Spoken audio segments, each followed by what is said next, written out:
Hey everyone, welcome back to Corporate Decoder. Today we're diving into a new SEC filing, and let me tell you, it's got more twists than a pretzel factory, all while promising a brighter, more profitable future. But will they deliver?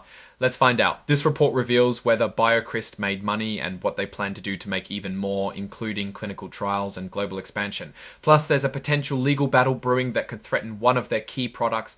Before we begin, if you find getting straightforward insights from these filings valuable, be sure to subscribe. There is also a Discord community linked in the description below, so you can talk to like-minded people. End critique. First up, let's establish what we are looking at. This is BioCryst's Pharmaceuticals quarterly report called a 10Q. For the period ending March 31, 2025, it's basically a check-in with the Securities and Exchange Commission to keep investors informed. Now, a quick heads up. This report contains forward-looking statements, meaning predictions about the future. These statements are subject to risks and uncertainties, so don't take them as gospel. The company discusses its hopes for drug development, commercial success, potential government stockpiling orders, and much more. Keep an open mind. Let's dive into the numbers. Starting with the balance sheet. As of March 31, 2025, they had about $105 million in cash and cash equivalents, so nearly $190 million in short-term investments. They also have about $93 million in trade receivables, which is money owed to them. Now, here's where it gets interesting. Looking at the other side of the balance sheet, they have a total stockholders deficit of about $452 million. That means they are about $500 million in debt or owed money to third parties. We will see how they are doing in the next part of the report. Moving on to the income statement for the 3 months ended March 31, 2025, BioCryst reported total revenues of roughly $146 million. After subtracting costs and operating expenses of about $124 million, that leaves them with operating income of about $21 million. But hold on, after accounting for interest expenses of around $23 million, their income before income taxes is actually less than $1 million. But not negative, and that's progress.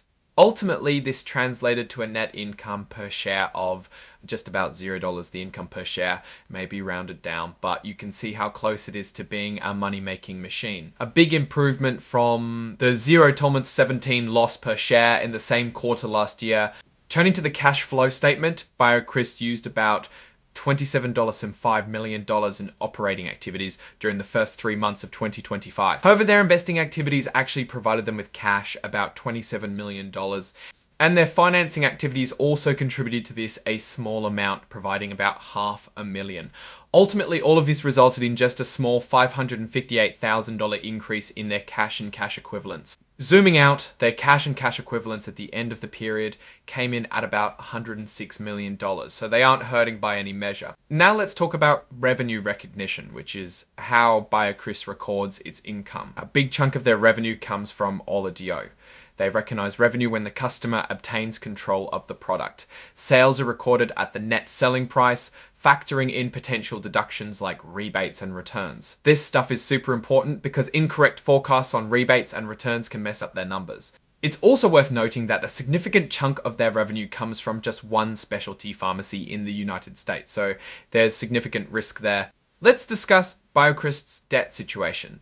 They have a $450 million loan agreement with Biopharma Credit. What's interesting is that the borrowing has quarterly interest-only payments, with the entire principal due on April 17, 2028, con on April 18, 2025, just after this report period ended. BioCryst made a $75 million partial prepayment on the loan. That's a great sign of financial strength. Now, let's look at the stock compensation and stock plans that the company runs. Long story short, these plans are a way for the company to issue stocks and make shares available for employees to purchase at discounted rates. The business operates as one reportable segment focusing on rare diseases. They are watching metrics such as consolidated net income, loss and cash equivalents and investments. This makes it easier to analyze since there's no need to compare how their separate divisions are doing. Now, for a potential hiccup, there's a legal matter concerning ORLADEYO. Anora Pharma has submitted an application for a generic version, challenging some of BioCryst's patents. BioCryst has responded with a lawsuit. How this plays out could significantly impact ORLADEYO sales. Okay, so this is looking pretty good. BioCryst's Pharmaceuticals seems to be moving in a positive direction, especially with ORLADEYO sales driving revenue. but there are risks.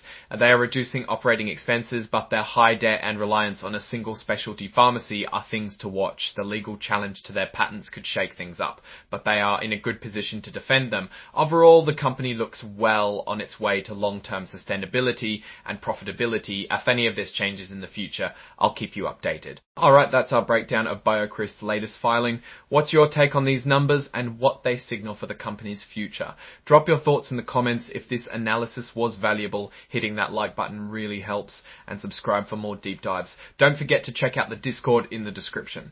Thanks for watching. See you next time.